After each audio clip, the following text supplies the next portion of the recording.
10তলা বিল্ডিংয়ের মালিক, পৃথিবীর সমস্ত সুখের আয়োজন তার আছে। এখন আল্লাহ না করুক যদি এই মানুষটাকে হঠাৎ করে কোনো একটা সত্য বা মিথ্যা মামলায় তার জেল হয়ে যায়, এখন এই মানুষটা এই বাড়ির থেকে যদি জেলে ঢোকে তাহলে তার কষ্টটা কেমন হবে, কেমন আযাবটা হবে? জেল মানেই তো আযাব।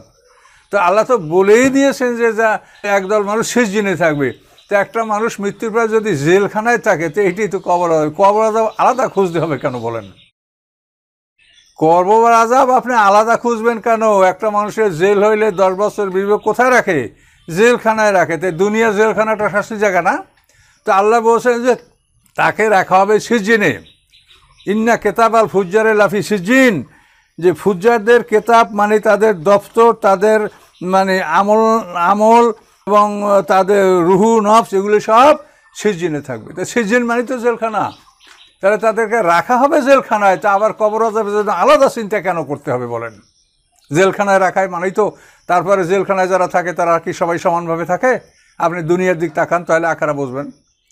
আল্লাহ বলে মানখানা ফি হাজিল আমা ফাহু আফিল আখরাতে আমা ওয়া আদাল্লু সাবিলা। যে দুনিয়া বোঝে না সে আখেরাত আরও বোঝে না, যে দুনিয়ার ব্যাপারে অন্ধ সে আখেরাতের ব্যাপারে আরও অন্ধ। তাহলে দুনিয়া বুঝলে আপনি আখেরাতও বুঝবেন। এই দুনিয়ায় দেখেন একটা জেলখানা, এই জেলখানা মানে শাস্তির জায়গা। তো আল্লাহ বলছেন যে তাদেরকে ইন্না কেতাব আল ফুজ্জারে লাফি সিজজিন, এই ফুজ্জারদের আমল নামাজ সিজজিনে থাকবে, এটি তো জেলখানা। তারপর তাকে তার প্রকৃত শাস্তির পরে যেখানে রাখা হবে সেই অবস্থানটা তাকে দৈনিক 2 বার দেখানো হবে। সে ইল্লিনে সিজজিনে যে যেখানে থাকবে। এটা কেমন কথা বলেন তো? যারা দেখবে জান্নাতের ভিতরে তো হাসবে, আনন্দ উল্লাস করবে, আর যারা দেখবে জাহান্নামের ওই সাপ বিচ্ছু বড় বড় অজগর সাপ তার দিকে হাঁ করে আসছে, তাকে খাবে, তো তার কেমন লাগবে? তো এগুলোই তো কবর আযাব। আসলে আমরা জানি না যে এই হাদিস শাস্ত্র দ্বারা আসলেই আমাদের যে কী উদ্দেশ্য, আমরা কতখানি লাভবান হলাম, কতখানি ক্ষতিগ্রস্ত হলাম, এটার আমি মূল্যায়ন করতে যাব না। করতে গেলে অনেকেই হয়তো মন খারাপ করবেন।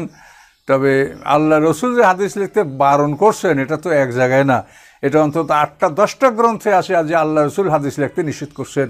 কিন্তু এখন আমরা দেখতে পাচ্ছি যে এর কারণ মানে একটাই, যেটা আমি বুঝি, যে কোরআনের যেরকম হেফাজতের দায়িত্ব আল্লাহ নিয়েছেন, কাজে হাদিসের হেফাজতের দায়িত্বটা কে নেবে?